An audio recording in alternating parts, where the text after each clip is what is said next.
Hello aspirants, welcome to career map online YouTube channel. আমি Sayantan sir.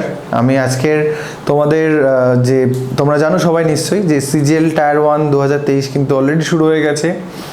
তো যাদের পরীক্ষার ডেট অ্যানাউন্স হয়ে গেছে বা যাদের অ্যানাউন্স এখনও হয়নি, খুব শীঘ্রই অ্যানাউন্স হবে, তাদের জন্য আমরা সায়েন্সের একটা কোয়েশ্চেন সিরিজ আনতে চলেছিলাম, তোমাদের বলেছি আমরা।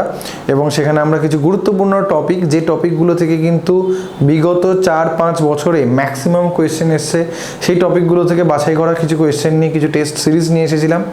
আজকে সেই টেস্ট সিরিজে আমরা ডিসকাস করব বায়োলজির ব্যাপারে। বায়োলজি থেকে আমাদের প্রায় এখানে 30-40টার মতো কোয়েশ্চেন আমরা ডিসকাস করব এবং সেই 40টা কোয়েশ্চেনের মধ্যে আমরা কভার করার চেষ্টা করব খুব ইম্পর্টেন্ট কতগুলো topic, mainly nutrition, deficiency disease, circulatory system এবং cell the unit of life. এই চারটে টপিকের উপর আমাদের আজকের আলোচনাটা থাকবে, আজকের ভিডিওটা থাকবে। কারণ এই চারটে তোমাদের আগে আমরা যখন স্ট্র্যাটেজি ভিডিও বা সিলেবাস নিয়ে যখন আমরা কথা বলেছিলাম, তখনও তোমাদের বলা হয়েছিল যে এই চারটে চ্যাপ্টার থেকেই কিন্তু ম্যাক্সিমাম কোয়েশ্চেন দেখতে পাওয়া যায়, খুব মেজরিটি অফ কোয়েশ্চেন্স কিন্তু এই চ্যাপ্টারগুলো থেকে দেখতে পাওয়া যায়। তো সবাই খুব মন দিয়ে এই আজকের সেশনটা ফলো করো। তো বায়োলজি সিরিজের আজকের আমাদের প্রথম প্রশ্ন, which of the following vitamin is related to osteoporosis? অর্থাৎ অস্টিওপোরোসিস মেনলি কোন ভিটামিনের অভাবে হয়ে থাকে? চারটে অপশন এখানে, vitamin B, vitamin A, vitamin C, vitamin D. তো এখানে আমাদের সঠিক উত্তর হচ্ছে ভিটামিন ডি। ভিটামিন ডি এর রাসায়নিক নাম মনে রাখবে, ভিটামিন ডি এর রাসায়নিক নাম হচ্ছে ক্যালসিফেরল, যেটা খুব ইম্পর্টেন্ট ক্যালসিয়াম অ্যাবজর্পশনের জন্য। মূলত আমাদের এই যে মিনারেলসগুলো, এগুলো অ্যাবজর্বড হয় আমাদের স্মল ইন্টেস্টাইন, অর্থাৎ ক্ষুদ্রান্তে এগুলো অ্যাবজর্বড হয়। তো এখানে ভিটামিন ডি বা ক্যালসিফেরল কিন্তু এই অ্যাবজর্পশনটাতে হেল্প করে, ঠিক আছে? তো ক্যালসিয়াম যত আমাদের ব্লাডে থাকবে তত আমাদের বোন ডেন্সিটি ঠিকঠাক থাকবে, এবং ক্যালসিয়ামের অভাব হলেই সেখান থেকে বোন ডেন্সিটিতে কিন্তু প্রবলেম হবে, যেখান থেকে অস্টিওপোরোসিসের মতো রোগ কিন্তু আসতে পারে, ঠিক আছে? তাহলে এখানে ভিটামিন ডি হয়ে যাচ্ছে আমাদের সঠিক উত্তর, যেটা যার অভাবে অস্টিওপোরোসিস কিন্তু হয়ে থাকে। পরবর্তী প্রশ্ন আমাদের, dash is the water transporting tissue in plants? চারটে অপশন, স্টেলি, জাইলেম, কর্টেক্স এবং ফ্লোয়েম। তো এখানে আমাদের সঠিক উত্তর হচ্ছে অপশন বি, জাইলেম। কেন জাইলেম? জাইলেম হচ্ছে, জাইলেম ফ্লোয়েম এই দুজনকে একসাথে বলা হয় ভাস্কুলার বান্ডেল। অর্থাৎ একটা গাছ মাটি থেকে যে জল শোষণ করে এবং সেই জলটা পাতায় পৌঁছে সেখান থেকে ফটোসিনথেসিসের ফলে খাদ্য উৎপন্ন হয়। খাদ্য বলতে মূলত গ্লুকোজ, এবং সেই গ্লুকোজটাকে কনভার্ট করা তারপর স্টার্চে, সেই খাদ্যটা প্রত্যেকটা অংশে, গাছের প্রত্যেকটা অংশে ছড়িয়ে দেয় ফ্লোয়েম। তো মূলত এই যে পরিবহনের কাজটা, সেই কাজটা করে থাকে জাইলেম ফ্লোয়েম একসাথে। ওই জন্য এদের দুজনকে একসাথে বলা হয় ভাস্কুলার বান্ডেল। এই ভাস্কুলার বান্ডেলের মধ্যে জাইলেম হচ্ছে ওয়াটার ট্রান্সপোর্টিং টিস্যু, অর্থাৎ মাটি থেকে মূল যে জলটা শোষণ করে সেই জলটাকে গাছের পাতায় পাঠিয়ে দেয়। আমরা নেক্সট স্লাইডে একটা ছবি দেখে নেব, যেখানে আমাদের পুরো একটা গাছের যে রুট যেটা রয়েছে, রুটের একটা সেকশন দেখানো হয়েছে, একটা ট্রান্সভার্স সেকশনস অফ রুট। এখানে আমরা প্রত্যেকটা পার্ট যদি দেখি, রুটের একদম আউটসাইড যে বর্ডারটা দেখতে পাচ্ছি, এই আউটসাইড বর্ডারটাকে বলা হয় এপিডার্মিস। এপিডার্মিসের পরে এই যে পোর্শনটা রয়েছে, এই পোর্শনটাকে বলা হয় কর্টেক্স পোর্শন, যেখানে এপিডার্মিসের ঠিক পরে এই সেলগুলো থাকে। এপিডার্মিসের এইখানে থাকে রুট হেয়ার, যেখান থেকে ওয়াটার অ্যাবজর্বড হয়। জলটা অ্যাবজর্ব হওয়ার পরে এই রুট হেয়ারের মারফতে ওটা আসে কর্টেক্সে, এবং কর্টেক্স থেকে একদম সেন্টারে ভাস্কুলার বান্ডেলের দিকে যায়। ভাস্কুলার বান্ডেলকে ঘিরে থাকে স্টিলি সেল, যেগুলো হচ্ছে বেসিক্যালি এক ধরনের প্রোক্যাম্বিয়াম সেল, যেটা বেসিক্যালি এক ধরনের মেরিস্টেমেটিক বা ভাজক কলার অন্তর্গত। Procambium cell actually stem cell provide করে ভাস্কুলার বান্ডেলকে। স্টিলের পরেই ঠিক থাকে ফ্লোয়েম, এবং ফ্লোয়েমের পরে একদম ভিতরের দিকে থাকে হচ্ছে জাইলেম। তো যে জলটা মাটি থেকে শোষণ করে নেয় উদ্ভিদের মূল শিকড়ের মাধ্যমে, সেটা ঠিক এই পাথে এসে জাইলেমে পৌঁছায়, এবং জাইলেম থেকে অ্যাসেন্ট অফ স্যাপ নামে একটা পদ্ধতির মাধ্যমে পাতায় পৌঁছে যায়। অন্যান্য আমাদের যে এখানে অপশানগুলো ছিল, অর্থাৎ ধরো এই যে স্টিলি, কর্টেক্স, ফ্লোয়েম, এগুলো নিয়ে আমরা ছোট্ট করে আরেকবার বলে দিই। তো স্টিলি বলতে মেনলি বোঝানো হচ্ছে কোন পোর্শনটাতে? Stele is the central part of the root of stem containing the tissue derived from the procambium, ঠিক আছে? প্রোক্যাম্বিয়াম থেকে তৈরি হচ্ছে স্টিলি। কর্টেক্স বলতে আমরা বলেই দিয়েছি outer layer of the stem or root in a plant lying below the epidermis, and phloem is the living tissue in vascular plants. হ্যাঁ, এখানে একটা কথা মেনশন করে দেওয়া দরকার, জাইলেম মূলত 4টে পার্ট দিয়ে তৈরি হয়, tracheid, trachea, xylem vessels and xylem parenchyma. এর মধ্যে জাইলেম প্যারেনকাইমা যে অংশটা সেটা হচ্ছে একমাত্র জীবিত অংশ জাইলেমের বাদবাকি সব কটা পার্ট কিন্তু ডেড। অন্যদিকে যদি আমরা ফ্লোয়েমের দেখি, ফ্লোয়েমের যে পার্টগুলো থাকে sieve tube, companion cell, phloem parenchyma এবং ফ্লোয়েম ফাইবার, এর মধ্যে ফ্লোয়েম ফাইবারটা একমাত্র ডেড। বাকি যেগুলো বললাম অর্থাৎ সিভ টিউব, ফ্লোয়েম প্যারেনকাইমা এবং কম্প্যানিয়ন সেল, এরা কিন্তু প্রত্যেকে ফ্লোয়েমের লিভিং পার্ট। তো জাইলেম বলতে বেসিক্যালি ডেড পার্ট এবং ফ্লোয়েম কিন্তু ম্যাক্সিমামটাই লিভিং পার্ট হিসেবে থাকে। চলে যাব আমরা পরবর্তী অংশে, নেক্সট কোয়েশ্চেনে। Which of the following does not figure among the main function of the root system of a plant? তো এই যে 4টে অপশন রয়েছে, এই 4টে অপশনের মধ্যে কোনটা প্ল্যান্টের রুট সিস্টেমের মেইন কাজ নয়? অপশনগুলো কি একটু দেখে নেওয়া যাক। Supply of food to plant parts, providing a proper anchorage to plant parts, absorptions of water from the soil, absorptions of minerals from the soil। এর মধ্যে absorptions of water from the soils রুটের অন্যতম প্রধান একটা কাজ। absorptions of minerals অর্থাৎ খনিজ পদার্থ মাটি থেকে শোষণ করে সেটাকে গাছের অন্যান্য অংশে দেওয়া, সেটাও কিন্তু রুটের একটা কাজ। প্রোভাইডিং অ্যাঙ্করেজ অর্থাৎ আমাদের একটা বাড়ি তৈরির সময় যেরকম বাড়ির ভিত তৈরি করা হয়, রুটস কিন্তু অ্যাকচুয়ালি গাছের ভিতের মতো কাজ করে, যেটা বিভিন্ন ধরনের প্রাকৃতিক দুর্যোগ বা গাছকে সোজাভাবে দাঁড়িয়ে থাকতে অ্যাঙ্করেজ প্রোভাইড একটা শক্তি প্রদান করছে মাটির উপর দাঁড়িয়ে থাকতে। তাহলে আমাদের সঠিক উত্তর হয়ে যাচ্ছে কোনটা? আমাদের সঠিক উত্তর হয়ে যাচ্ছে অপশান এ, অর্থাৎ supply of food to the plant parts. Roots কিন্তু কখনোই ফুড সাপ্লাই করে না প্ল্যান্ট পার্টসকে, সেই কাজটা হচ্ছে গাছের পাতার বা যেখানে ফটোসিনথেসিস হয়। তো আমাদের পরবর্তী প্রশ্ন, starch and sugar in our food are forms of option A protein, option B fat, option C vitamins and option D carbohydrates. তো এখানে আমাদের রাইট অ্যান্সার কোনটা তোমরা যদি জানো কমেন্টে লিখতে পারো। আমাদের এখানে সঠিক উত্তর যেটা সেটা হচ্ছে অপশান ডি, কার্বোহাইড্রেটস। তো বেসিক্যালি সুগার বা ধরো আমাদের গ্লুকোজ, ফ্রুক্টোজ যে জিনিসগুলো আছে এগুলো প্রত্যেকেই কার্বোহাইড্রেটসের আন্ডারে আসে, বাংলায় যেটাকে আমরা শর্করা বলে থাকি। তো একটা প্ল্যান্ট যখন ফটোসিনথেসিস করছে তার পাতায় প্রথম তৈরি হওয়া খাদ্য হচ্ছে কিন্তু আমাদের গ্লুকোজ। এই গ্লুকোজগুলো পরপর একে অন্যের সাথে যুক্ত হয়ে একটা পলিমার ফর্ম করে, একটা চেন তৈরি হয়। এরকম গ্লুকোজগুলো, একটা গ্লুকোজ তার সাথে আরেকটা গ্লুকোজ, তার সাথে আরেকটা গ্লুকোজ, এরকমভাবে একটা চেন তৈরি হয়, যে চেনটাকে আমরা স্টার্চ নামে জানি। স্টার্চ বেসিক্যালি কোনগুলো? স্টার্চ হচ্ছে ভাতের মধ্যে থাকা যে সাদা অংশটা বা ভাতের ফ্যান, এগুলো হচ্ছে মূলত স্টার্চ। এবং গাছ এই স্টার্চ ফর্মেই কিন্তু ফুডটাকে স্টোর করে রাখে। তো স্টার্চ, সুগার এরা প্রত্যেকে কিন্তু তাহলে এসে যাচ্ছে কার্বোহাইড্রেটসের মধ্যে। স্টার্চ বেসিক্যালি একটা পলিস্যাকারাইড।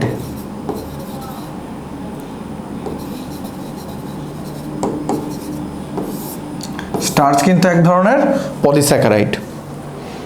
আমাদের নেক্সট কোয়েশ্চেনে আসছি। Question number 66 is the result of the covalent bonding of a sugar molecules such as glucose or fructose to a protein or lipid molecules without the controlling actions of an enzyme। অর্থাৎ এখানে কোয়েশ্চেনটা যেটা বলতে চাইছে, এই যে 4খানা options আমরা দেখতে পাচ্ছি, গ্লাইকেশন, সেলুলার রেসপিরেশনস, ফসফোরাইলেশনস অ্যান্ড পাইরুভেট অক্সিডেশনস, এই 4টে অপশনের মধ্যে কোনটা সুগার মলিকিউলস এবং তার সাথে একটা নন কার্বোহাইড্রেটস অর্থাৎ প্রোটিন বা লিপিড মলিকিউলসের একটা কোভ্যালেন্ট কেমিক্যাল বন্ডিংয়ের ফলে তৈরি হচ্ছে? ঠিক আছে, এই যে কোভ্যালেন্ট কেমিক্যাল বন্ডিংটা তৈরি হচ্ছে, এই ঘটনাটাকে কি বলা হয়? এই 4টে অপশনের মধ্যে কোনটা? গ্লাইকেশনস, সেলুলার রেসপিরেশন, নাকি ফসফোরাইলেশন, নাকি পাইরুভেট অক্সিডেশনস? তো এখানে রাইট অ্যান্সার হচ্ছে গ্লাইকেশনস। গ্লাইকেশনস বেসিক্যালি একটা প্রসেস যেখানে কোনো সুগার মলিকিউলসের সাথে নন কার্বোহাইড্রেট কোনো মলিকিউলসের একটা কোভ্যালেন্ট বন্ডিং হয়। মানে নন কার্বোহাইড্রেট মলিকিউলস বলতে এখানে প্রোটিন হতে পারে বা লিপিড হতে পারে। এবং এই গ্লাইকেশন প্রসেসে যখন এই কোভ্যালেন্ট বন্ডিংটা হচ্ছে, এটা কিন্তু কমপ্লিটলি কোনো রকম এনজাইম কন্ট্রোল ছাড়া হয়ে থাকে। এই জিনিসটা তোমরা কিন্তু মনে রেখে দেবে। পরবর্তী প্রশ্নে আমরা চলে আসি। Which of this is the energy conversion that happens in the process called photosynthesis?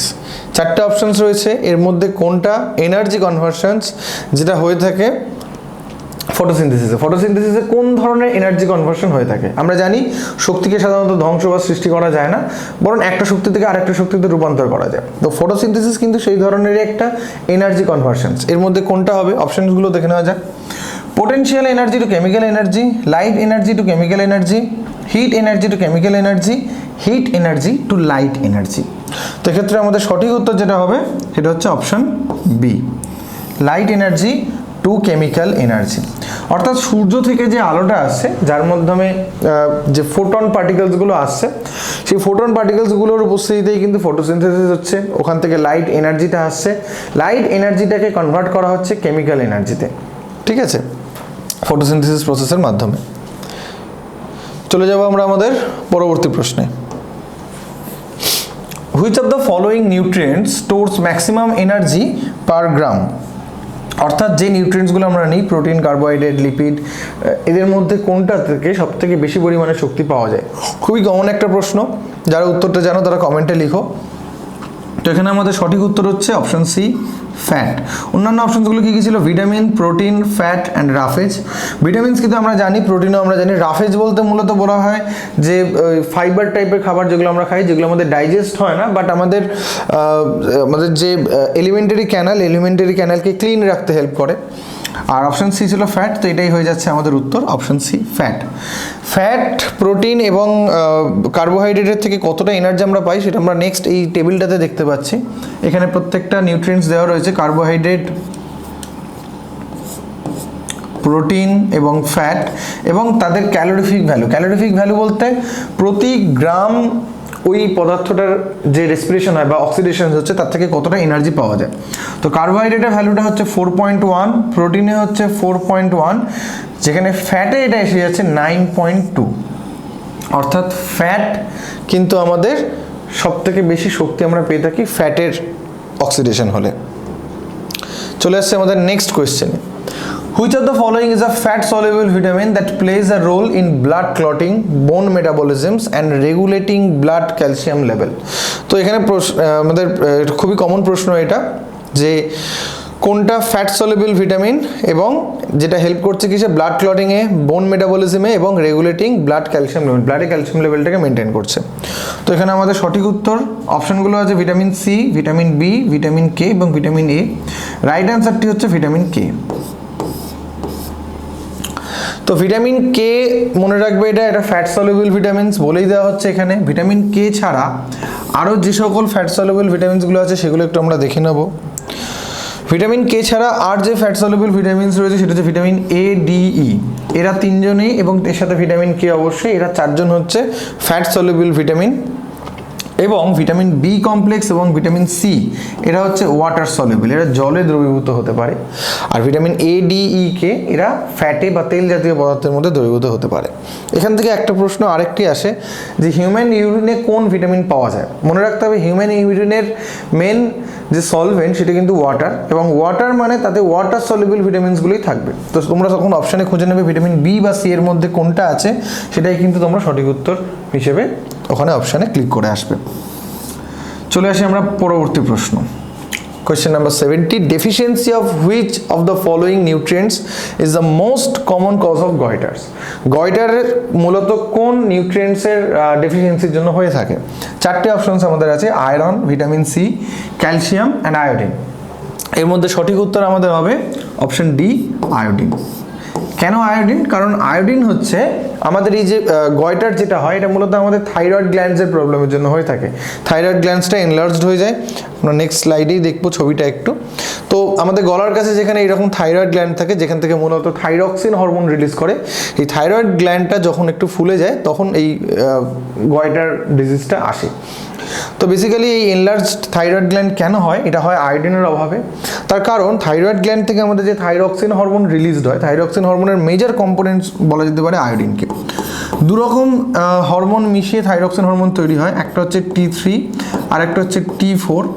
T3-র পুরো নাম হচ্ছে ট্রাই আয়োডোটাইরোনিন, অন্যদিকে T4-এর পুরো নাম হচ্ছে টেট্রা আয়োডোটাইরোনিন। এবং এর মধ্যে এই আয়োডো কথাটা তোমরা সবাই নিশ্চয়ই খেয়াল করলে, আয়োডো কথাটা মেনলি বোঝাচ্ছে আয়োডিন কি। তো আয়োডিন হচ্ছে আমাদের যে থাইরয়েড হরমোন তার কিন্তু খুব মানে বেসিক কম্পোনেন্টস, এবং আয়োডিনের অভাবে থাইরক্সিন হরমোন সেক্রেশনটা কিন্তু হ্যাম্পার্ড হবে, এবং সেই সেক্রেশনটা হ্যাম্পার্ড হলে তখন কিন্তু এনলার্জমেন্ট অফ থাইরয়েড গ্ল্যান্ডস বা এখান থেকে যে ডিজিজটা আসছে গয়টার, এটা দেখা দেবে। তো আমাদের সাধারণত যে খাদ্য লবণ আমরা খাই, একটা ছোট্ট ইনফরমেশন দিয়ে রাখি, এই খাদ্য লবণের মধ্যে কিন্তু আলাদা করে আয়োডিন মেশানো হয়। হিমাচল প্রদেশ, উত্তরাখণ্ড যে হিমালয় রয়েছে ওইখানে একটা সময় কিন্তু প্রচুর মানুষের এই গয়টার দেখা যেত, কারণ সেখানে খাদ্যের মধ্যে আয়োডিনের যথেষ্ট ঘাটতি থাকতো।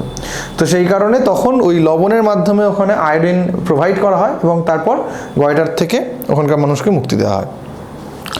তো আমাদের পরবর্তী প্রশ্ন, human body creates vitamin dash from Sunlight, অর্থাৎ আমাদের সূর্যের আলোর উপস্থিতিতে কোন ভিটামিন আমাদের দেহে তৈরি হয়? তার মধ্যে অপশান এ হচ্ছে ভিটামিন ডি, অপশান বি হচ্ছে আমাদের vitamin B, option C vitamin C এবং অপশান ডি ভিটামিন এ। তো এখানে সঠিক উত্তর হচ্ছে ভিটামিন ডি। ভিটামিন ডি যেটা হচ্ছে আমাদের স্কিন যখন সূর্যের আলোতে এক্সপোজড থাকে তখন সূর্যের আলোর মধ্যে থাকে একটা পোর্শন যাকে বলা হয় আলট্রাভায়োলেট বি বা ইউভিবি। তো এই ইউভিবি আমাদের স্কিনের মধ্যে পেনিট্রেট করছে এবং স্কিনের মধ্যে পেনিট্রেট করে এটা সেখানে ভিটামিন ডি সিনথেসিস করছে, এটা ফটোলাইজ করছে অ্যাকচুয়ালি প্রোভিটামিন ডি থ্রিকে, এই প্রোভিটামিন ডি থ্রিকে ফটোলাইজ করে এটা ভিটামিন ডি থ্রি তৈরি করছে। What part of energy is transmitted from one trophic level to another in a food chain? অর্থাৎ এই যে আমাদের যে ফুড চেইন রয়েছে তার যাকে একটা ট্রফিক লেভেল রয়েছে, অর্থাৎ ধরা যাক আমাদের যে গ্রিন প্ল্যান্ট যারা থাকছে তারা রয়েছে প্রডিউসার, তাদেরকে যে হার্বিভোরস বা তৃণভোজী প্রাণীরা খাচ্ছে তারা হচ্ছে প্রথম শ্রেণীর খাদক, তৃণভোজীদের যারা খাচ্ছে তারা হচ্ছে তৃতীয় শ্রেণীর খাদক। এরকমভাবে আমাদের একটা ট্রফিক লেভেল তৈরি হয়। এবং এই যে আমরা মানে এই যে খাদ্য চেন বা খাদ্য শৃঙ্খলা ফুড চেন যেটা হচ্ছে, এটা বেসিক্যালি একটা ফর্ম অফ এনার্জি ট্রান্সফার, যে এক একটা ট্রফিক লেভেলে সূর্য থেকে আসা যে শক্তিটা সেটা একটার পর একটা ট্রফিক লেভেল পেরিয়ে যাচ্ছে। তো এখানে বলা হচ্ছে যে যখন একটা ট্রফিক লেভেল থেকে আরেকটা ট্রফিক লেভেলে যাচ্ছে এনার্জিটা, তখন এনার্জির কতটা পার্ট ওই নেক্সট ট্রফিক লেভেলে যাচ্ছে। এটা জানার আগে আমরা আগে একটা রুলস দেখবো, একটা ল দেখবো যেটাকে বলা হচ্ছে লিন্ডেম্যানস 10% ল। লিন্ডেম্যানের 10% ল বা লিন্ডেম্যানের 10% সূত্র বলা হয়। 1942-তে এই লটা লিন্ডেম্যান দিয়েছিলেন, যেখানে বলা হচ্ছে only 10% of energy in a food chain out of the total energy is transferred from one trophic level to another. অর্থাৎ এখানে দেখো, আমরা এখানে দেখানো হচ্ছে যে এই যে একটা সবুজ উদ্ভিদ রয়েছে সূর্য থেকে আলো পাচ্ছে, ধরা যাক এখানে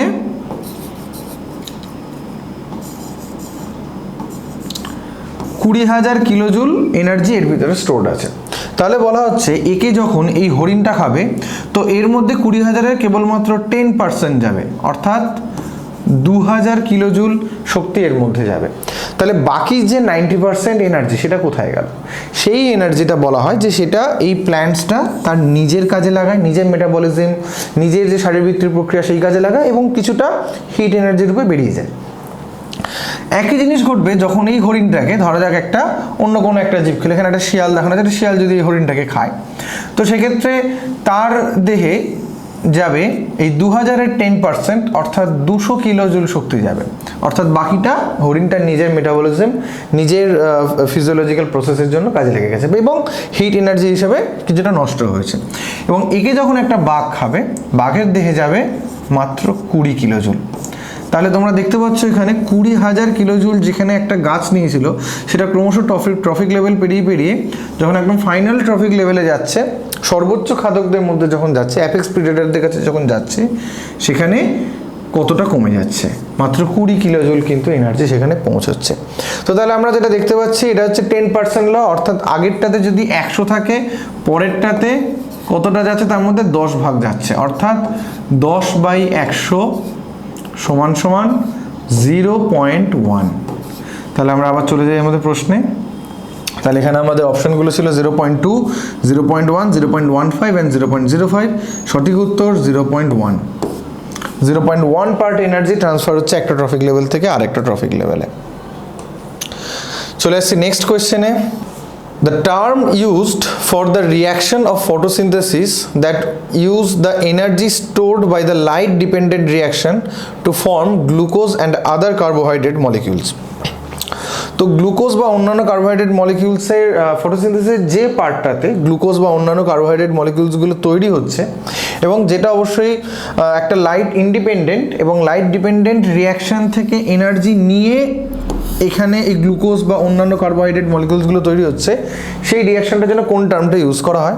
option A bloom cycle, option B rock cycle, option C macroscopic cycle এবং অপশান ডি কেলভিন সাইকেল। তো এখানে রাইট অ্যান্সার হচ্ছে অপশান ডি। আমাদের next question, the term used for the reaction of photosynthesis that use the energy stored by the light dependent reactions to form glucose and other carbohydrate molecules. Option A Bloom cycle, option B Rock cycle, option C macroscopic cycle এবং option D Kelvin cycle।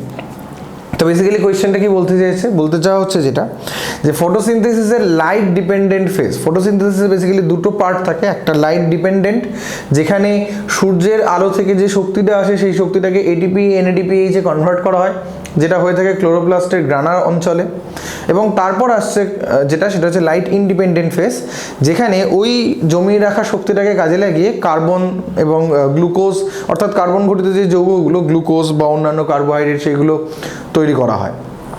এবং এই যে ফেজটাতে যেহেতু light দরকার পড়ে না, তাকে light independent ফেজে বলা হয়ে থাকে। তো প্রশ্ন হচ্ছে এখন এই যে লাইট ইন্ডিপেন্ডেন্ট ফেজে যে ঘটনাটা ঘটছে অর্থাৎ কার্বন অ্যাসিমিলেশন, এটাকে যদি অ্যাকচুয়াল বায়োলজিক্যাল টার্মটা বলা সেটা হচ্ছে কার্বন অ্যাসিমিলেশন।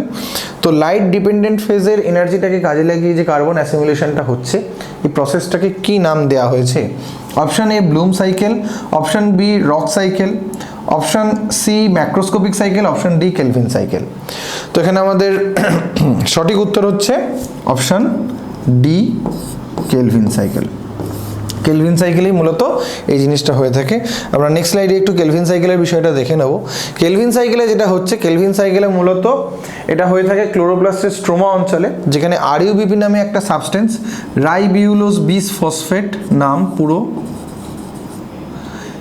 এই আরইউবিপির সাথে যে কার্বন ডাইঅক্সাইড বাতাস থেকে নিচ্ছে সেই কার্বন ডাইঅক্সাইডটা কম্বাইন করে এবং কম্বাইন করার পর বেশ কিছু ইন্টারমিডিয়েট যৌগ তৈরির মাধ্যমে আলটিমেটলি তৈরি হয় এখান থেকে আমাদের গ্লুকোজ, যেটা হচ্ছে C6H12O6 এবং এটাই এই গ্লুকোজটাই মূলত খাদ্য হিসাবে এটাই তৈরি হওয়া প্রথম প্রোডাক্ট বলা যেতে পারে ফটোসিনথেসিসের। পরে এই গ্লুকোজটা স্টার্চে কনভার্ট করে গাছ মূলত স্টোর করে রাখে।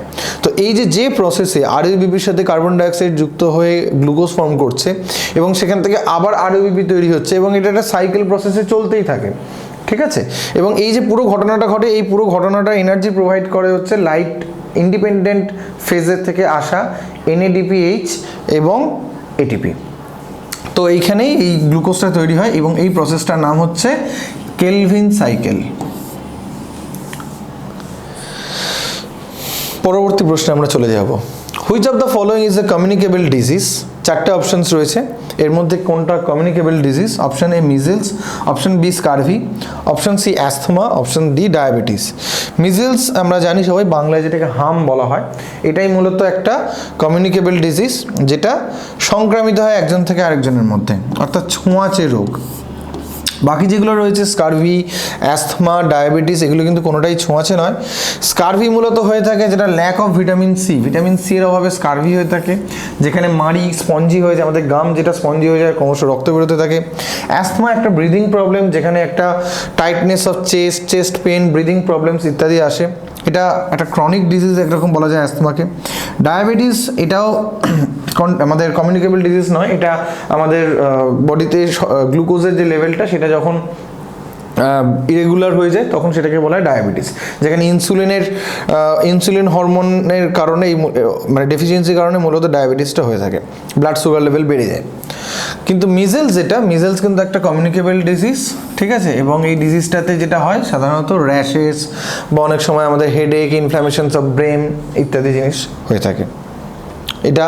এবং মিজেলস কিন্তু পুরোপুরি একটা ভাইরাস ঘটিত রোগ, কজড বাই এ ভাইরাস। চলে যাব পরবর্তী প্রশ্নে। The deficiency of which nutrients cause night blindness. Night blindness হয় কোন ভিটামিনের অভাবে? Option A vitamin K, option B vitamin C, option C vitamin option C আমাদের প্রোটিন, এবং অপশন ডি রয়েছে ভিটামিন এ। তো এখানে আমাদের সঠিক উত্তর হচ্ছে, এটা তোমরা নিশ্চয়ই অনেকেই জানো, সেটা হচ্ছে ভিটামিন এ। ভিটামিন এর অভাবে আমাদের নাইট ব্লাইন্ডনেস দেখা দেয়। এখানে যে রোগটা, সেই রোগটার নাম হচ্ছে ভিএডি বলা হয়, ফুল ফর্ম হচ্ছে ভিটামিন এ ডেফিসিয়েন্সি। এর আরেকটি নাম আছে হাইপোভিটামিনোসিস এ, হাইপোভিটামিনোসিস এ। এবং তার প্রাইমারি যে প্রবলেমটা যেটা দেখা যায় সেটাই হচ্ছে নাইট ব্লাইন্ডনেস বা নিকটালোপিয়া। এই নামগুলো সবাই নোট করে রাখতে পারো, নিকটালোপিয়া বা নাইট ব্লাইন্ডনেস। মূলত ভিটামিন এ ডেফিসিয়েন্সির জন্য এটা হয়ে থাকে। Next questions, the bacilli, Calmette and Guerin vaccine popularly called as BCG vaccines. এই পুরো নামটাও নোট করে রাখবে সবাই, ব্যাসিলি, ক্যালামেট অ্যান্ড গুয়েরিন। এই যে ভ্যাকসিনটা, এটা কোন রোগের চিকিৎসার জন্য দেওয়া হয়ে থাকে? Option A jaundice, option B typhoid, option C tuberculosis, option D polio. তো এখানে আমাদের সঠিক উত্তর হচ্ছে অপশন সি টিউবারকুলোসিস, যেটাকে বাংলায় আমরা যক্ষ্মা নামেও জেনে থাকি। টিউবারকুলোসিসের জন্য মেনলি এটা দেওয়া হয় বিসিজি, যেটা টিউবারকুলোসিসটা হচ্ছে এক ধরনের কন্টাজিয়াস ডিজিজ, যেটা মূলত ওই ড্রপলেটসের মাধ্যমে একজন সুস্থ ব্যক্তির মধ্যেও ছড়িয়ে পড়তে পারে একজন অসুস্থ ব্যক্তির থেকে। এবং এই রোগটার জন্যই কিন্তু আমাদের এই বিসিজি বা ব্যাসিলাস ক্যালমেট গুয়েরিন ইনজেকশনটা দেওয়া হয়। মেনলি এটা পৃথিবীর সেই সব অঞ্চল, যেসব অঞ্চলে যক্ষার যথেষ্ট প্রভাব রয়েছে, সেসব জায়গায় সবথেকে বেশি ব্যবহৃত হয়। এবং একটা ডোজ দেওয়া হয় একটা বাচ্চার জন্মের ঠিক পরেই। চলে আসি আমরা পরবর্তী প্রশ্নে। লিউকোপিনিয়া ইজ অ্যান অ্যাবনর্মাল ড্যাশ। চারটে option: increase in red blood sell, decrease in white blood sell, decrease in red blood sell and increase in white blood sell. তো লিউকোপিনিয়া এর মধ্যে কোনটি? চারটে অপশন দেওয়া রয়েছে। রেড ব্লাড সেল অর্থাৎ আরবিসি যেটা আমাদের ব্লাডে থাকে সেটার ইনক্রিজ হয়ে যাওয়া, হোয়াইট ব্লাড সেল অর্থাৎ ডব্লিউবিসি বা শ্বেত রক্তকণিকা পরিমাণ কমে যাওয়া, decrease in red blood sell অর্থাৎ লোহিত রক্তকণিকা বা আরবিসির পরিমাণ কমে যাওয়া, এবং increase in white blood sell অর্থাৎ শ্বেত রক্তকণিকার পরিমাণ বেড়ে যাওয়া। তো এখানে আমাদের সঠিক উত্তর হচ্ছে abnormal decrease in white blood sell অর্থাৎ শ্বেত রক্তকণিকার পরিমাণ যথেষ্ট পরিমাণে কমে যাওয়াটাকে আমরা বলে থাকি লিউকোপিনিয়া। তাহলে এখানে আমাদের উত্তর হচ্ছে decrease in white blood cell, option B. এটা হয়ে যাচ্ছে আমাদের উত্তর। এর সাথে আমরা দেখিনি বাকি কতগুলো রোগের নাম। তার মধ্যে প্রথমে যেটা আছে সেটা হচ্ছে লিউকোসাইটোসিস, যেখানে কি হচ্ছে high white blood cell count অর্থাৎ আমাদের শ্বেত রক্তকণিকার পরিমাণ বেড়ে যাওয়াকে বলা হয় লিউকোসাইটোসিস। তারপরে আসছে পলিসাইথেমিয়া। পলিসাইথেমিয়াতে কি হচ্ছে? It's a condition that results an increased level of circulating red blood cells অর্থাৎ লোহিত রক্তকণিকা বা আরবিসির পরিমাণ বেড়ে যাওয়াকে বলা হয় পলিসাইথেমিয়া। এবং আরবিসির পরিমাণ যদি কমে যায় তখন সেটাকে আমরা কি বলি? অ্যানিমিয়া বা রক্তাল্পতা।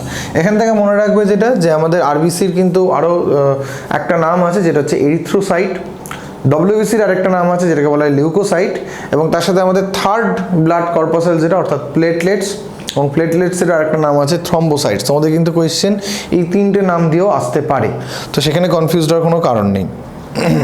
চলে যাব পরবর্তী প্রশ্নে।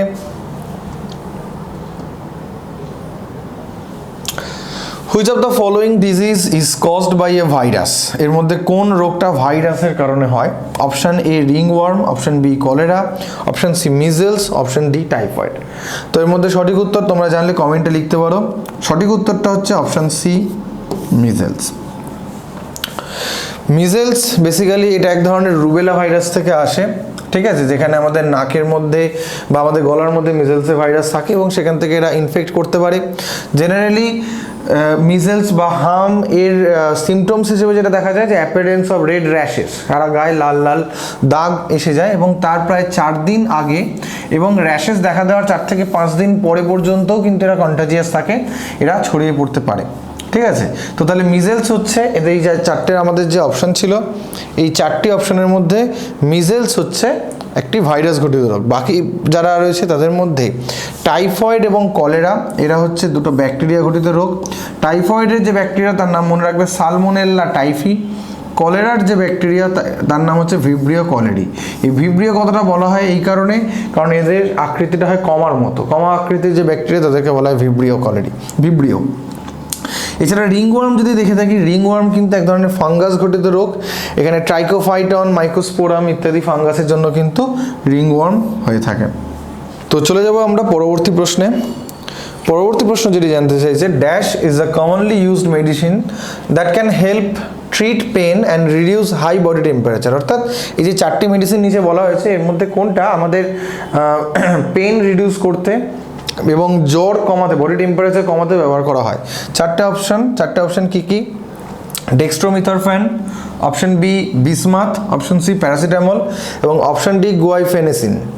তো এর মধ্যে আমাদের সঠিক উত্তর হচ্ছে অপশন সি প্যারাসিটামল। মোটামুটি সবাই আমরা ইউজ করে থাকি, বডি টেম্পারেচার একটু বেড়ে গেলেই প্যারাসিটামল, ক্যালপল আমরা একটা করে খেয়ে নিতে পারি অনেক সময়। এবং অনেক সময় আমরা দেখেছি বিভিন্ন ধরনের দাঁতের ব্যথা বা বডি পেন বা হেডেকের ক্ষেত্রেও কিন্তু আমরা প্যারাসিটামল ব্যবহার করে থাকি। তো এটা একটা পেন রিলিফ ওষুধ হিসেবেও কিন্তু ইউজ হয়ে থাকে, আর তার পাশাপাশি জ্বর কমাতেও প্যারাসিটামল ব্যবহার করা হয়। Question number 80, identify the disease caused by the deficiency of vitamin B1. Vitamin B1 এর ডেফিসিয়েন্সির জন্য কোন ডিজিজটা হয়? 4টে অপশন। প্রথম option A ariboflavinosis, option B beriberi, option C rickets, option D glossitis. এর মধ্যে কোনটা হবে?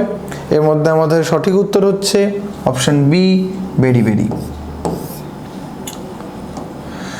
তো আমরা একটু দেখে নিই বেরিবেরি ডিজিজের ব্যাপারে। Beriberi disease is caused by vitamin B1 deficiency. B1 ডেফিসিয়েন্সির অভাবে বেরিবেরি রোগটা হয়। দুটো টাইপের বেরিবেরি আছে, একটাকে বলা হয় ওয়েট বেরিবেরি এবং আরেকটাকে বলা হয় ড্রাই বেরিবেরি। এর মধ্যে ওয়েট বেরিবেরি কিন্তু খুবই সিভিয়ার এক ধরনের বেরিবেরি, যেটা হার্টের প্রবলেম আসতে পারে এবং সেখান থেকে আলটিমেটলি হার্ট ফেলিওর পর্যন্ত হয়ে যেতে পারে। বেরিবেরির এই যে আমাদের এই যে ভিটামিন B1 এর যে ডেফিসিয়েন্সি, এটাকে থিয়ামাইন ডেফিসিয়েন্সি বলা হয়। কেন থিয়ামাইন ডেফিসিয়েন্সি বলা হয়? কারণ ভিটামিন B1 এর রাসায়নিক নাম হচ্ছে থিয়ামাইন। এছাড়া যে বাকি রোগগুলোর কথা আমাদের অপশনে বলা হয়েছিল, অ্যারিবোফ্লাভিনোসিস, সেটা হচ্ছে মূলত ভিটামিন B2 ডেফিসিয়েন্সির জন্য হয়ে থাকে। রিকেটস, যেটা ভিটামিন ডি ডেফিসিয়েন্সির জন্য হয়ে থাকে, যেখানে হাত বা পা যে আমাদের সেগুলো ব্যাকা আসে, অ্যাপেন্ডিসেসগুলো ব্যাকা আসে, তার কারণ হচ্ছে ভিটামিন ডি এর অভাবের কারণে হাড়ের প্রপার গ্রোথ হয় না। এবং গ্লসাইটিস যেটা হয়, এটা এক ধরনের অ্যালার্জিক রিয়াকশনস, যেখানে হচ্ছে আমাদের জিভের মধ্যে একটা যন্ত্রণা হয়, ইনফ্ল্যামেশন অফ টাং দেখা যায়। চলে আসছে আমরা আমাদের পরবর্তী প্রশ্নে। Which of the following disease is caused by bacteria? কোন ডিজিজটার মধ্যে ব্যাকটেরিয়ার জন্য হচ্ছে? Option A diphtheria, option B polio, option C rubella, option D Zika fever. তো এর মধ্যে সঠিক উত্তর কোনটা হবে? সঠিক উত্তর হবে অপশন এ, অর্থাৎ diphtheria. Diphtheria is caused by bacteria. বাদবাকি যেগুলো দেখছি আমরা, টিউবারকুলোসিস, ম্যালেরিয়া, এরাও ব্যাকটেরিয়ার কারণেই হয়ে থাকে। Other disease caused by bacteria, tuberculosis, malaria, polio, rubella, Zika fever, এরা প্রত্যেকে কিন্তু হচ্ছে ভাইরাসের কারণে। তো ডিপথেরিয়ার জন্য যে ব্যাকটেরিয়াটা রেসপন্সিবল তার নাম করিনেব্যাকটেরিয়াম ডিপথেরি। এটা হচ্ছে ডিপথেরিয়ার মেন রেসপন্সিবল ব্যাকটেরিয়া। এই ব্যাকটেরিয়ার জন্য ডিপথেরিয়া হয়ে থাকে। চলে যাব আমাদের পরবর্তী প্রশ্নে। The cause of siderosis is excessive deposition of dash in the body tissue. 4টে option. Option A iron, option B aluminium, option C coal এবং অপশন ডি জিঙ্ক। এখানে সঠিক উত্তর আমাদের হবে হচ্ছে অপশন এ আয়রন। আয়রনের কারণে সিডেরোসিস হয়ে থাকে। মেনলি সিডেরোসিসটা কাজে দেখা যায়, এটা আমাদের টিস্যুর মধ্যে এক্সেসিভ আয়রন ডিপোজিশনের জন্য বা অনেক সময় লাংসে এক্সেসিভ আয়রন ডিপোজিশনের জন্য হয়ে থাকে। ধরো মেনলি যারা ওয়েল্ডিংয়ের কাজ করে বা যারা পেন্টিংয়ের কাজ করে বা আয়রন গুডস ম্যানুফ্যাকচার করে, আয়রন ওর যারা কালেক্ট করে, অর্থাৎ লৌহ খনিতে যারা কাজ করে, তাদের ক্ষেত্রে মেনলি কিন্তু এই রোগটা দেখা যায়। এটা মেনলি একটা অকুপেশনাল ডিজিজের মধ্যে পড়ে, এই ক্যাটাগরির মধ্যে পড়ে। এবং এটা মেনলি আয়রন ডিপোজিশনটা দেখা যায় হচ্ছে লাংসের মধ্যে, কারণ আয়রন এই যে অকুপেশনসগুলো বললাম, এই অকুপেশনসগুলোতে আয়রন ডাস্ট বা আয়রন ফিউমস আমাদের ব্রিদিংয়ের মাধ্যমে চলে আসে আমাদের লাংসে এবং লাংসে এসে জমা হয়। পরবর্তী প্রশ্নে আমরা চলে যাই, which of the following disease is not caused by flavivirus. এই যে চারটে অপশন রয়েছে এর মধ্যে কোনটা ফ্ল্যাভিভাইরাসের জন্য হয় না? ফ্ল্যাভিভাইরাস বেসিক্যালি একটা বিশেষ ধরনের ভাইরাস, যেটা একটা আরএনএ ভাইরাস, এবং ওটা মূলত ফ্ল্যাভিরিডি নামে একটা ফ্যামিলির মধ্যে পড়ে ওই ভাইরাসগুলো। তো আমাদের এখানে সঠিক উত্তর হচ্ছে অপশান এ, পোলিও। বাকি রোগগুলো ছিল যেগুলো ইয়েলো ফিভার, ডেঙ্গু এবং জাপানিজ এনকেফালাইটিস, এটা প্রত্যেকেই কিন্তু ফ্ল্যাভিভাইরাসের কারণেই হয়। পোলিও যে রোগটা হয় এটা কিন্তু হয় পোলিওমাইলাইটিসের কারণে পোলিও হয়ে থাকে। এবং পোলিওর মেন ক্যারেক্টারিস্টিক যদি দেখা যায়, এটা নার্ভাস সিস্টেমে অ্যাটাক করে, যেটার ফলে একটা পার্শিয়াল প্যারালাইসিস কিন্তু ওই পোলিও অ্যাফেক্টেড পার্সনের এসে যায়। চলে যাই আমরা পরবর্তী প্রশ্নে। Which of the following disease marked by dementia, diarrhea and dermatitis, also known as the 3Ds? অর্থাৎ এই যে চারটে অপশনস রয়েছে, অপশনসগুলো একটু বলে দিই। পেলেগ্রা, অস্টিওপোরোসিস, জেরপ্থ্যালমিয়া এবং স্কারভি। এই চারটে রোগের মধ্যে কোন রোগটি মূলত ক্যারেক্টারাইজ করা যায়, তার সিমটমস হিসেবে বলা যায় যে এই তিনটে, ডেমেনশিয়া হবে, ডায়রিয়া হবে এবং ডার্মাটাইটিস থাকবে, এবং এটাকে 3Ds হিসেবেও এই সিমটমসগুলোকে বলা হয়। তো এখানে সঠিক উত্তর যেটা, সেটা হচ্ছে পেলেগ্রা। তো pellagra disease marked by dementia, diarrhoea and dermatitis আর অলসো নোন অ্যাজ 3Ds। অস্টিওপোরোসিসটা কি? অস্টিওপোরোসিস নিয়ে আমরা আগে আলোচনা করেছি, তাও একবার বলে দিই। এটা মেনলি বোনস উইক অ্যান্ড ব্রিডলস হয়ে পড়ে। জেরপ্থ্যালমিয়াটা এটা এক ধরনের চোখের রোগ, যেখানে কর্নিয়া অর্থাৎ আমাদের চোখের একদম ওপরের লেয়ার কর্নিয়া এবং তারও ওপরে একটা স্বচ্ছ লেয়ার থাকে, যেটাকে কনজাংটিভা বলা হয়। এই কনজাংটিভা এবং কর্নিয়ার ড্রাইনেসের জন্য জেরপ্থ্যালমিয়া হয়ে থাকে, এবং এটা মূলত একটা ভিটামিন এ ডেফিসিয়েন্সি, অর্থাৎ এটা এক ধরনের VAD মধ্যে পড়ছে, ভিটামিন এ ডেফিসিয়েন্সি ডিজিজের মধ্যে পড়ছে। আর স্কারভি আমরা আগেও বলেছি, স্কারভি হচ্ছে ভিটামিন সি ডেফিসিয়েন্সির জন্য হয়ে থাকে। চলে যাই আমরা পরবর্তী প্রশ্নে। Dash is the most abundant molecules in cells accounting for 70% or more of total cell mass। অর্থাৎ সেলের যে মাস আছে তার মধ্যে সবথেকে বেশি এই কোন সাবস্টেন্সটা থাকে? চারটে options, option A nucleic acid, option B lipid, option C protein এবং অপশন ডি আসছে ওয়াটার। তো এর মধ্যে সঠিক উত্তর হচ্ছে ওয়াটার। এবং শুধু আমাদের সেল নয়, আমাদের সমগ্র বডিরই যদি ম্যাক্সিমাম পোর্শন দেখা যায় সেটা কিন্তু ওয়াটার দিয়েই তৈরি হচ্ছে।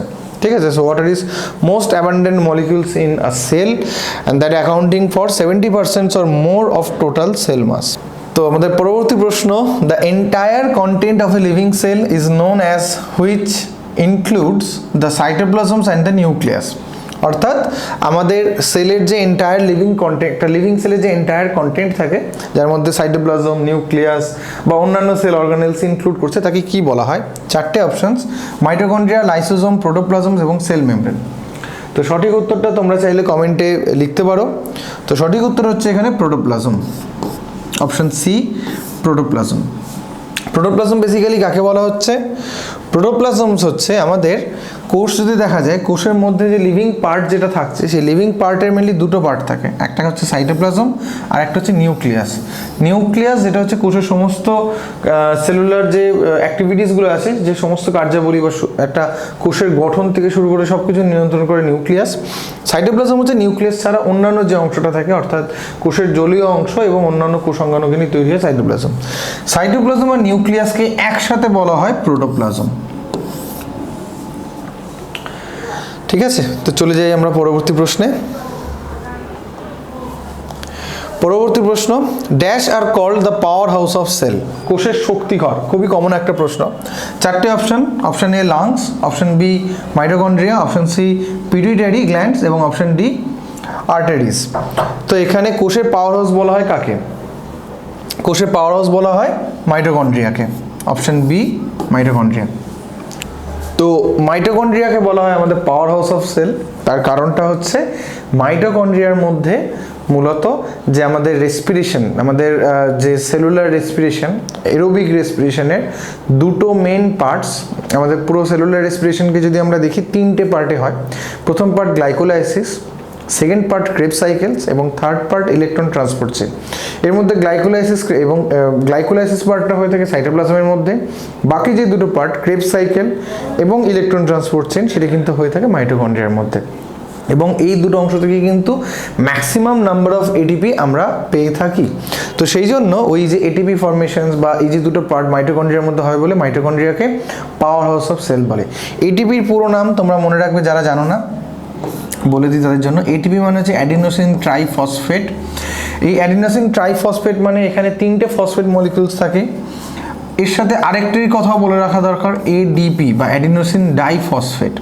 তো বেসিক্যালি আমাদের বডিতে যখনই এনার্জি আমরা পাই, খাদ্য থেকে হোক যাই থেকে হোক, সেই এনার্জিটা এটিপির সাথে একটা ফসফেটকে যুক্ত করে তাকে এটিপিতে কনভার্ট করে দেয়।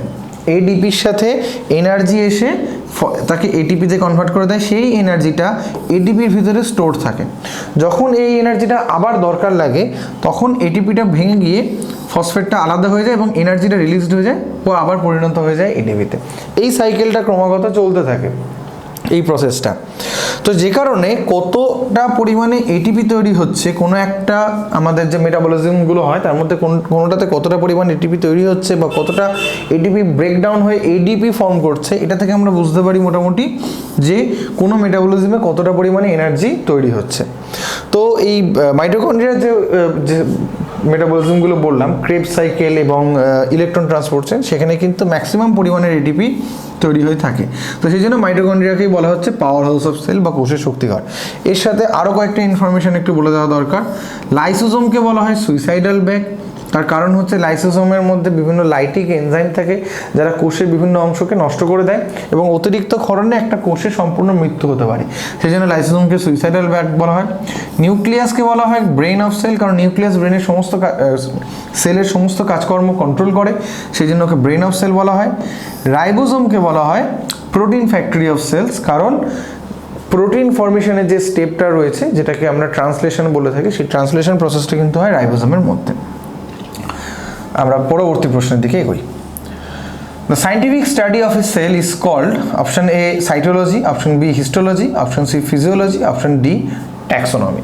সঠিক উত্তরটা যারা জানো তারা কমেন্ট সেকশনে লেখো। সঠিক উত্তর হচ্ছে অপশন এ সাইটোলজি। সাইটোলজি হচ্ছে সেলের বায়োলজির যে পার্টে কোষ নিয়ে পড়াশোনা করা হয় সেটাকে বলা হয় সাইটোলজি। হিস্টোলজি বলতে কোন অংশটাকে বোঝাচ্ছে? Histology is a branch of biology যেখানে অ্যানাটমি অফ বায়োলজিক্যাল টিস্যু, অর্থাৎ যে কলা বা টিস্যু যেগুলো থাকে তাদেরকে নিয়ে ডিসকাস করা হয় হিস্টোলজি পার্টে। ফিজিওলজি হচ্ছে আমাদের সমস্ত ধরনের ফিজিওলজিক্যাল প্রসেস যেগুলো থাকে, অর্থাৎ ফাংশনিংস অ্যান্ড মেকানিজমস অফ ডিফারেন্ট যে সিস্টেম, ডিফারেন্ট অর্গ্যানস, সেটা আসছে আমাদের ফিজিওলজির আন্ডারে। ট্যাক্সোনমি হচ্ছে কোনটা? ট্যাক্সোনমি খুব ইম্পর্ট্যান্ট একটা পার্ট যেখানে mainly naming, defining and ক্লাসিফাইং groups of biological organisms on the basis of shared characteristics. অর্থাৎ এই যে আমাদের বিশাল বায়োডাইভার্সিটি রয়েছে, ডাইভার্সিটি অফ লাইফ, তার মধ্যে প্রত্যেকটা অর্গানিজমে তাদের ক্যারেক্টারিস্টিক্সের উপর বেস করে তাদের নোমেনক্লেচার, তাদের ক্লাসিফিকেশন, তাদের এই ক্যারেক্টারিস্টিক্সগুলোকে অ্যানালিসিস করে তাদের ডিফারেন্ট ডিফারেন্ট গ্রুপে এস্টাবলিশ করা, এই জিনিসটা হয় ট্যাক্সোনমির আন্ডারে। চলে যাব আমরা আমাদের পরবর্তী প্রশ্নে। Dash is known as the suicide bag of the cell. এটা আমাদের একটু আগে আলোচনা হয়ে গেল, তাহলে সঠিক উত্তর হচ্ছে অপশন এ লাইসোজোম। লাইসোজোম হচ্ছে সুইসাইডাল ব্যাগ বলা হয়, তার কারণ আমরা বলেইছি যে লাইসোজোমের লাইটিক এনজাইমগুলো কিন্তু অনেক সময় কোষেরও মৃত্যুর কারণ হয়ে থাকে। বাকি চারটে অপশন ছিল, বাকি যে তিনটা অপশন ছিল সেলুলোজ, লিগনিন, প্রোটোপ্লাজম। সেলুলোজ হচ্ছে এক ধরনের খাদ্য উপাদান, এক ধরনের কার্বোহাইড্রেট। লিগনিনও এক ধরনের কার্বোহাইড্রেট বলা যায়, কমপ্লেক্স কার্বোহাইড্রেট, যেটা মূলত কোষ প্রাচীর তৈরি করতে ব্যবহার করা হয়। সেলুলোজ, লিগনিন দুটোই। প্রোটোপ্লাজম তো আমরা ডিসকাস করেইছি, যেটা হচ্ছে সেলের লিভিং পার্ট। পরবর্তী প্রশ্নের দিকে আমরা এগোই। Lymph is a light clear fluid made up of white blood cells that attack harmful dash in the blood। অর্থাৎ লিম্ফ মূলত কাদের এগেনস্টে কাজ করে? Option A protozoa, option B fungi, option C virus এবং অপশন ডি ব্যাকটেরিয়া। লিম্ফ মূলত কাজ করে অপশন ডি ব্যাকটেরিয়াদের এগেনস্টে। লিম্ফ কি? লিম্ফ হচ্ছে বেসিক্যালি আমাদের শরীরের ভিতরে একটা lymph system, lymphatic vessel system থাকে, লিম্ফ্যাটিক ভাস্কুলার সিস্টেম, যেখানে আমাদের লিম্ফ ভেসেল, লিম্ফ নোডস ইত্যাদির মধ্যে দিয়ে লিম্ফ নামে এক ধরনের তরল পদার্থ যেটা চলাচল করে। লিম্ফ বেসিক্যালি ব্লাডেরই যে ব্লাড প্লাজমা থাকে, ব্লাড প্লাজমার মতোই কিছুটা কম্পোজিশনস, ব্লাডের মধ্যে আরবিসি, প্লেটলেটস, ডব্লিউবিসি সব ধরনের ব্লাড কর্পাসেলস থাকে। লিম্ফের মধ্যে আরবিসি থাকে না, আরবিসি প্লেটলেট থাকে না। ডব্লিউবিসির মধ্যে মেজরলি লিম্ফোসাইট নামে এক ধরনের হোয়াইট ব্লাড কর্পাসেলস আছে, যেটা লিম্ফের মধ্যে দেখতে পাওয়া যায়। তো লিম্ফ হচ্ছে ব্লাডেরও পাশাপাশি আরেকটা আমাদের ভাস্কুলার সিস্টেমের মধ্যে পড়ে একটা সংবহন তন্ত্র। Question number 91, a healthy individual has 12 to 16 grams of hemoglobin in every ml of blood। মানে প্রত্যেক আমাদের কত ml ব্লাডের মধ্যে 12 থেকে 16 গ্রাম করে হিমোগ্লোবিন দেখতে পাওয়া যায় একজন হেলদি হিউম্যান বিইংয়ে। তো এখানে চারটে অপশন, 100, 1000, 10,000 এবং 1 লাখ। এর মধ্যে সঠিক উত্তর হচ্ছে অপশান এ, 100। প্রত্যেক 100 ml ব্লাডের মধ্যে 12 থেকে 16 গ্রাম করে ভিটামিন আমরা দেখতে পাই। প্রত্যেক 100 ml ব্লাড, তোমরা এখানে দেখতেই পাচ্ছ, প্রত্যেক 100 ml ব্লাডে একজন হেলদি ইন্ডিভিজুয়ালের ক্ষেত্রে প্রত্যেক 100 ml ব্লাডের মধ্যে 12 থেকে 16 ml হিমোগ্লোবিন দেখতে পাওয়া যায়। হিমোগ্লোবিন মূলত কী কী থাকে? হিমোগ্লোবিনের মধ্যে যদি দেখি দুটো টার্ম রয়েছে, একটা হচ্ছে হিম, আরেকটা হচ্ছে গ্লোবিন। গ্লোবিন হচ্ছে বেসিক্যালি এক ধরনের প্রোটিন, একটা কোয়াটারনারি স্ট্রাকচার অফ প্রোটিন, যেখানে 4টে গ্লোবিউলার প্রোটিন নিয়ে তৈরি হচ্ছে। এবং হিম হচ্ছে বেসিক্যালি একটা Fe++ আয়ন, ঠিক আছে? তো এখানে it varies from 12 to 16 in women to 13.5 to 18 in male. মানে মহিলাদের ক্ষেত্রে 12 থেকে 16 গ্রাম পর্যন্ত থাকে 100 ml রক্তে, সেখানে পুরুষদের ক্ষেত্রে 13.5 থেকে 18 গ্রাম পর্যন্ত থাকে পুরুষদের দেহে। নেক্সট কোয়েশ্চেনে চলে আসি আমরা, which of the following carries blood from the heart to kidney? অর্থাৎ হার্ট থেকে কিডনিতে ব্লাড ক্যারি করে নিয়ে আসছে কোন অংশটা? চারটে option, renal vein, coronary artery, vena cava and renal artery. তো সঠিক উত্তর হচ্ছে এখানে রেনাল আর্টারি। হার্ট থেকে, মনে রাখবে একটা জিনিস, যে কোনো রক্তবাহ যদি সে হার্ট থেকে ব্লাড ক্যারি করে নিয়ে আসে ফ্রম দ্য হার্ট, তারা কিন্তু প্রত্যেকে হবে আর্টারি। তাহলে এক্ষেত্রে আমরা ডিরেকশন, আমাদের পাথটা যদি দেখি, from the heart to the kidney, তাহলে হার্ট থেকে কিডনির দিকে যাচ্ছে, মানে সোজা কথা এখানে আর্টারি। তার চারটে অপশনের মধ্যে আমরা দেখতে পাচ্ছি এখানে করোনারি আর্টারি হবে না, রেনাল আর্টারিটা হবে। এই রেনাল কথাটা হচ্ছে কিডনি রিলেটেড কোনো কিছু, কোনো টার্মের সাথে রেনাল বা ইউরো এই জিনিসটা কিন্তু থাকে। তো এখান থেকে আমরা বুঝতে পারবো তাহলে এটা হচ্ছে রেনাল আর্টারি হচ্ছে। আমরা ছবিটা একবার একটু যদি দেখিনি তাহলে দেখতে পাবো। তো দুটো কিডনি আমাদের বডির দু সাইড এরকমভাবে থাকে। তো এখানে আমরা যেটা দেখতে পাচ্ছি, এই লাল অংশটা এটাই হচ্ছে রেনাল আর্টারি। এদিকে দেখো লেফট রেনাল আর্টারি, এবং এর ঠিক ব্যাক সাইড থেকে, পিছন দিক থেকে রাইট রেনাল আর্টারি দুটো কিডনির মধ্যে ঢুকে গেছে। এবং এই দুটো আর্টারির মাধ্যমেই ব্লাডটা আসে, পিউরিফাই হয়, কিডনিতে এসে ফিল্টার্ড হয়, এবং ফিল্টার্ড হওয়ার পর আবার সেটা এই রেনাল ভেনের মাধ্যমে দুটো কিডনি দিয়ে চলে যায় আবার হার্টে। চলে আসি নেক্সট কোয়েশ্চেনে, who performs the task of capturing oxygen in the blood? অর্থাৎ আমাদের ব্লাডে অক্সিজেন ক্যাপচারটা কে করে? চারটে option, red blood cell, chlorophyll, white blood cell, haemoglobin. তো এর মধ্যে ক্লোরোফিল তো গাছের অংশ, কোনোভাবেই হবে না। বাকি যে অপশানসগুলো রয়েছে, হোয়াইট ব্লাড সেলস, এর কাজ হচ্ছে বডিকে প্রোটেক্ট করা। আর যে দুটো অপশন পড়ে থাকছে, রেড ব্লাড সেল এবং হিমোগ্লোবিন, এর মধ্যে কোনটা হবে? এর মধ্যে রেড ব্লাড সেল কিন্তু অক্সিজেন ক্যারি করে, বাট যদি আরও প্রিসাইজলি বলতে হয় সেটা হচ্ছে হিমোগ্লোবিন। রেড ব্লাড সেলের মধ্যে থাকে হিমোগ্লোবিন, যার কাজ হচ্ছে অ্যাকচুয়ালি অক্সিজেনটাকে ক্যারি করে নিয়ে আসা। তো লাংসে যখন যাচ্ছে, লাংসে আমরা যখন ব্রিদ ইন করছি অক্সিজেনটা, সেই অক্সিজেনটাকে কিন্তু হিমোগ্লোবিনই ক্যারি করছে। তো হিমোগ্লোবিন হয়ে যাচ্ছে আমাদের এখানে রাইট অ্যান্সার। তো আমরা আমাদের নেক্সট কোয়েশ্চেনে এসেছি, which of the following statement is not correct regarding the Bombay blood group? Bombay blood group খুব রেয়ার একটা ব্লাড গ্রুপ, এবং এই ব্লাড গ্রুপের ক্ষেত্রে এখানে চারটে অপশনস দেওয়া রয়েছে।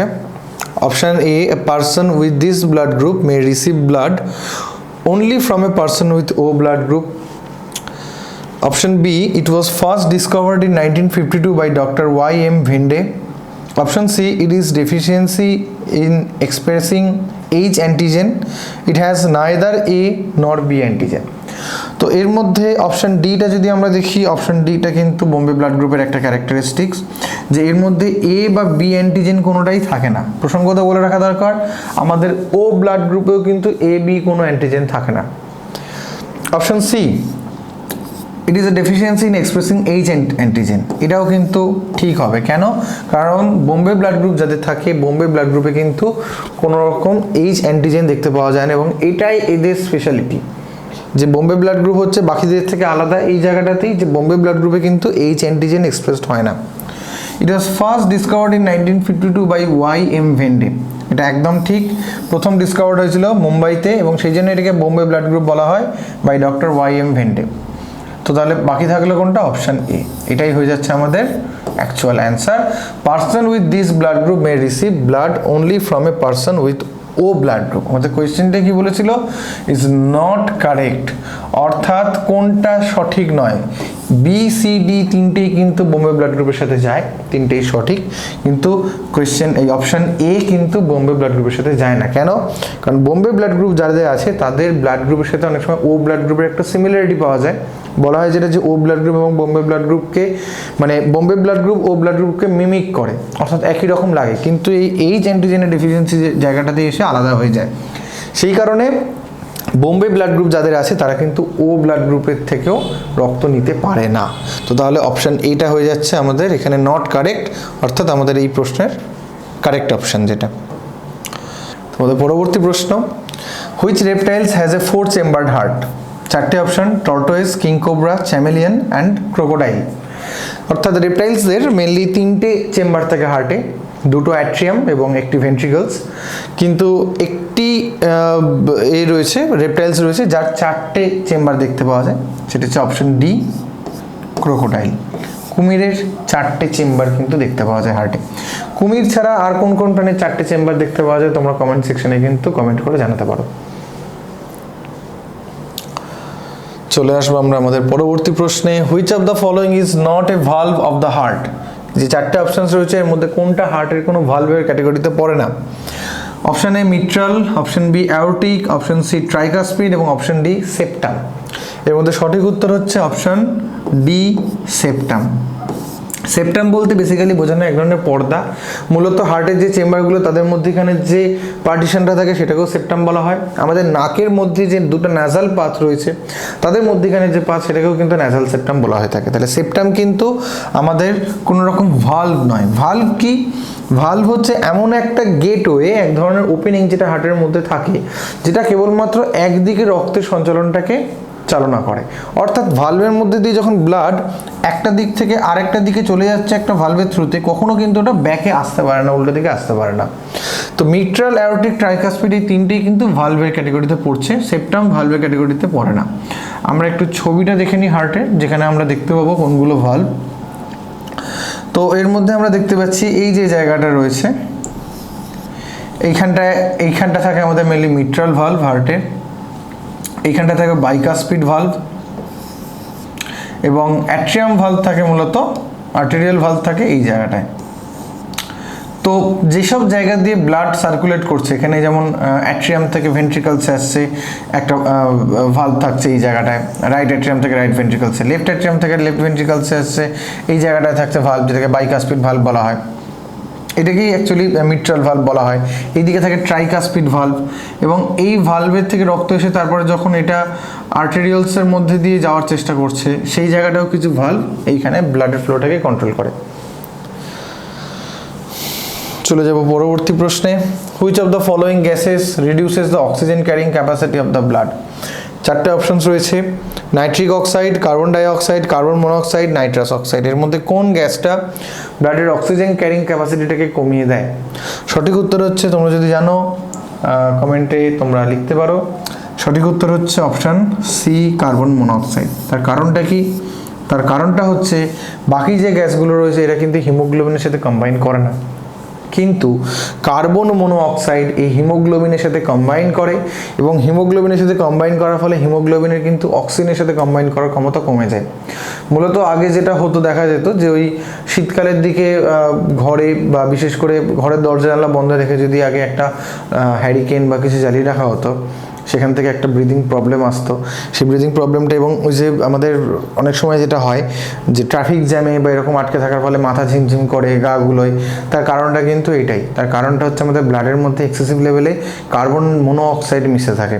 কার্বন মনোঅক্সাইড একটা সাংঘাতিক রকমের গ্যাস, যেটা হিমোগ্লোবিনের সাথে কম্বাইন করে কার্বোমিনো হিমোগ্লোবিন ফর্ম করে, এবং হিমোগ্লোবিন তারপরে আস্তে আস্তে অক্সিজেনের সাথে কম্বাইন করার ক্ষমতাটা কমিয়ে ফেলে। যেহেতু কার্বন মনোক্সাইড আমাদের সেলও সেই কার্বন মনোক্সাইডটাকে অ্যাকসেপ্ট করতে পারে না, তো যে কারণে রক্তের মধ্যে কার্বন মনোক্সাইডের লেভেল বাড়তে থাকে, অক্সিজেনের লেভেল কমতে থাকে, একটা সময় মানুষ এইভাবে মারা যেতেও পারে। চলে আসবো আমাদের পরবর্তী প্রশ্নে। The right pulmonary artery is dash. চারটে option: longer than left, wider than left, shorter than left and of the same size as the left. তো এখানে সঠিক উত্তর হচ্ছে আমাদের option A, longer than left. Right pulmonary artery বলতে mainly কোনটাকে বোঝানো হচ্ছে? রাইট পালমোনারি আর্টারি বলতে বোঝানো হচ্ছে, আমরা একটু চলে যাই আগে হার্টের ছবিটাতে। দেখো তোমরা যদি এখানে দেখতে বুঝতে পারো,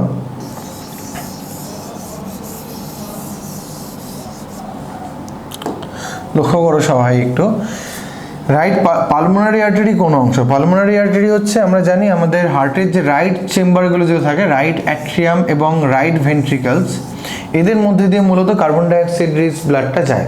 carbon dioxide rich blood right ventricles থেকে চলে আসে এই আর্টারির মাধ্যমে, এবং আর্টারির মাধ্যমে এটা দুদিকে ব্যাক করে, একটা এইদিকে এবং আরেকটা যদি তোমরা পাঁচটা ফলো করো এই দিকে। এই দিকেরটা চলে যায় হচ্ছে লাংসে, এবং এই দিকেরটা চলে যায় লাংসের রাইট লোবসে। এই দিকেটা চলে যায় লেফট লোবে, এটা চলে যায় রাইট লোবে। এই যে দুটো পার্ট ভাগ হয়ে যাচ্ছে, এই দুটোকেই বলা হয় পালমোনারি আর্টারি। যেটা লেফট দিকে যাচ্ছে সেটাকে বলা হয় লেফট পালমোনারি আর্টারি, যেটা রাইটের দিকে যায় সেটা হচ্ছে রাইট পালমোনারি আর্টারি। মূলত এই পালমোনারি আর্টারি দিয়ে কার্বন ডাইঅক্সাইড রিচ ব্লাড যেটা, সেটা লাংসে যাচ্ছে, এবং লাংস থেকে সেটা পিউরিফাই হচ্ছে, অর্থাৎ অক্সিজেনেটেড হচ্ছে, কার্বন ডাইঅক্সাইডটা ছেড়ে দিয়ে আসছে, দিয়ে আবার পালমোনারি ভেন্সের মাধ্যমে ব্লাডের লেফট অ্যাট্রিয়ামে এসে পৌঁছচ্ছে। তো এই যে দুটো আর্টারি আমরা দেখলাম, রাইট আর লেফট পালমোনারি আর্টারি, এর মধ্যে রাইট পালমোনারি আর্টারিটা কিন্তু লেফটের থেকে একটু বড়, longer than left pulmonary artery. চলে আসবো আমাদের পরবর্তী প্রশ্নে। The process of blood clotting is called. Blood clotting অর্থাৎ রক্ততঞ্চন, জমাট বেঁধে যাওয়া, যেটা যে আমরা দেখেছি কেটে গেলে অনবরত রক্ত যে বেরিয়ে যায় তা নয়, যদি হালকার ওপর যদি আমাদের কোনো কাট বা উন্ড আসে, সেখান থেকে রক্ত বেরোনো একটা সময় অটোমেটিক্যালি বন্ধ হয়ে যায়। সেই প্রসেসটাকে কি বলা হয়? চারটে অপশানস: কোয়াগুলেশনস, থ্রম্বোসাইটোপেনিয়া, হিমোফিলিয়া অ্যান্ড হিমোফোবিয়া। চারটে অপশানের মধ্যে আমাদের সঠিক উত্তর হচ্ছে option A, coagulation. Blood coagulation বলা হয়। এর মধ্যে হিমোফিলিয়াটা বেসিক্যালি কিন্তু একটা রোগকে বোঝাচ্ছে, যে রোগে, এটা একটা জেনেটিক ডিজিজ, জিনগত রোগ, যেই রোগের কারণে কিন্তু মূলত ব্লাড কোয়াগুলেশনটা বাধাপ্রাপ্ত হয়। এবং তোমাদের একটা ইনফরমেশনের জন্য আমি বলে রাখি যে লন্ডনের যে রয়্যাল ফ্যামিলি রয়েছে, ব্রিটেনের যে রয়্যাল ফ্যামিলি রয়েছে, সেই রয়্যাল ফ্যামিলিতে কিন্তু হিমোফিলিয়া রোগটা দেখতে পাওয়া যায়, সেই জন্য একে অনেকে রয়্যাল ডিজিজও বলে থাকেন। তো কোয়াগুলেশন হচ্ছে আমাদের এখানে সঠিক উত্তর। কোয়াগুলেশন মানে কি, আমরা পরের ছবিটাতে একবার একটু দেখে নেব। কোয়াগুলেশনের ক্ষেত্রে কি হয়, এখানে ব্লাড ক্লট ফর্ম হয়, অর্থাৎ আমাদের রক্ত যে বাহ রয়েছে, ব্লাড ভেসেলস, তার মধ্যে কোথাও যদি কখনো একটু কাট, উন্ড বা কোথাও ছিঁড়ে যায়, হ্যাম্পার্ড হয়, তখন সেই জায়গাটা কি হয়, ক্রমশ রক্তটা বেরিয়ে যেতে থাকে। তো এই রক্ত বেরিয়ে যাওয়াটা আটকানোর জন্য কি হয়, সেখান থেকে ফাইব্রিন নামে এক ধরনের প্রোটিন তৈরি হয় ওইখানে বিভিন্ন ফ্যাক্টরের ইন্টারাকশনের মাধ্যমে, এবং সেই ফাইব্রিন প্রোটিন তৈরি হয়, তারা এখানে একটা জালের মতো স্ট্রাকচার তৈরি করে, যেটা এখানে দেখানো হয়েছে ইয়েলো কালারের যেগুলো রয়েছে। এখানে আমাদের আরবিসিগুলো আটকে যায় এবং ব্লাড বেরোনো আস্তে আস্তে আস্তে আস্তে বন্ধ হয়ে যায়।